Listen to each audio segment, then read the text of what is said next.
Welcome to my world history notes from when I read from the book I wrote to teach homeschoolers. A Bible believer looks at world history. You can see it on lulu.com, amazon.com, or at the Bible Baptist bookstore. Just follow me here.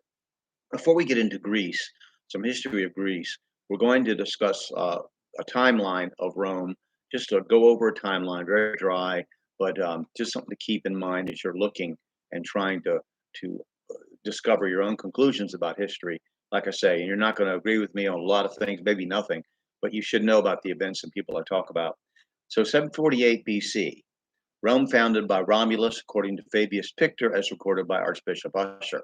600 to 509 BC, Rome under the Tarquin kings, Etruscans. 578 to 534, reign of legendary Servius Tullius, who gave Rome many laws which created its identity. 509 BC, Republican Revolt, Horatius Cocles holds the bridge over the Tiber River against the Tarquin Lars Porsena. 500 BC, Hanno of Carthage navigates down the West African coast and describes, among other things, the gorilla. 496 BC, Battle of Lake Regulus, against Etruscans and other Latins. 458 BC, dictatorship of Cincinnatus, called from his farm to fight and defeat the Aqui, then returning to his plow. 439, Cincinnatus recalled the fight to Volsci. 438 to 425 BC, Rome fights the Veii. 431 BC, dictator Postumius Tubertus defeats the Aquians. Excuse me. Sorry. 405 to 396 BC, war with the Veii again, which results in their utter destruction, regular pay for troops in the field, and a professional army from which one could retire. Camillus appointed dictator for first of 5 times. 390 BC, sack of Rome by Gauls after defeating Romans at the Battle of Heraclea. 367 BC, second Celtic invasion. 362 to 345 BC, Latin uprisings among recently conquered people in Italy. 343 to 338 BC, First Samnite War against conquered hill tribes in Italy. Corvus wins Battle of Mount Garus. 340 to 338 BC, the Latin War, an uprising of Latin allies and colonies, threatens to overthrow Rome. The uprising was finally crushed at the Battle of Trophanum after an earlier draw at the Battle of Vesuvius. 327 BC to 304, the Second Samnite War results in Rome being defeated at the Battle of Caudine Forks and a reorganization of Rome's military system. This resulted in Rome's ultimate victory. The Appian Way gave Rome an advantage of moving troops and supplies. The Appian Way as a highway still exists. Oh, it's not used, though, I don't believe. 312 BC, the Roman consul Appius Claudius begins building the Appian Way, a 132-mile road from Rome to Capua, later extended to Brindisium, or modern Brindisi. 298 to 290 BC, Third Samnite War results in their final defeat, but due to their heroism, Rome allows them to enter Rome as allies rather than defeated subjects. 285 to 282 BC, revolt of Etruscans and Gauls. After a Roman army is annihilated, the invasion is smashed at Dolabella, at Lake Vladimo, and Populonia. 281 to 272 BC, war with Pyrrhus, we talked about. 280 BC, Battle of Heraclea, in which Pyrrhus defeats Rome by a smart use of elephants, but loses so many men himself that the term Pyrrhic victory is coined.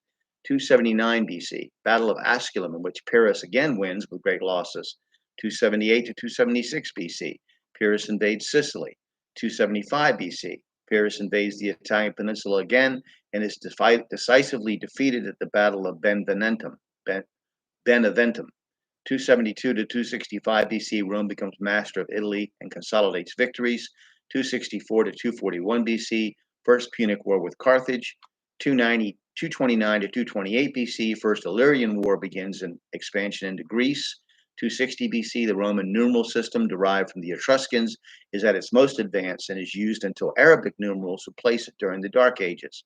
254 BC, Roman playwright Titus Macius Plautus is born.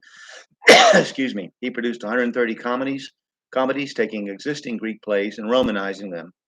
He wrote Mostarelia, a haunted house, among them. 239 BC, Roman poet Quintus Ennius, known as the father of Latin literature, is born. He wrote, among other things, Annales. 234 BC, Roman politician Cato the Elder is born.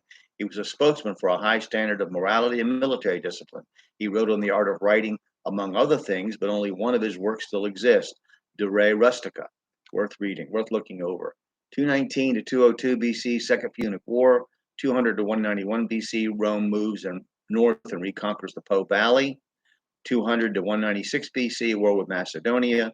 200 BC, Lucius Africanus writes a comedy based on daily life in Rome called the Toccata. 192 to 188 BC, war with Antiochus, Greek III, Greek ruler of Syria. In the 100s BC, Rome conquers Greece and copies its art, its architecture, and its intellectual traditions, greatly weakening the Roman character. 172 to 176 BC, war with Macedonia. 170 BC, Lucius Accius is born. He's a famous playwright. 152 to 146 BC, uprisings in Macedonia, sometimes called the Fourth Macedonian War. 149 to 146 BC, Third Punic War results in utter destruction of Carthage. 112 to 106 BC, Jugurthine War with Numidia in Africa. And then we go on. There's Cicero. The Romans employ water power to mill flour. Romans physicians put forth theories about health and medical. The Roman poet Lucretius. There's just so many things as Rome expands. I know it's a monotonous timeline, and there's much more to it that I've not said. I just want you to see how Rome became the ultimate warfare state, and how the thirst for empire always leads to more wars and more bloodshed. So we're going to talk about Greece and go over what happened in ancient Greece that we know about. And I think it's very interesting. I hope you'll find it interesting. It may take us a couple of times to get there because there is so much information about Greece that it's just a fascinating subject. So we'll begin with that next time. And I look forward to talking to you again.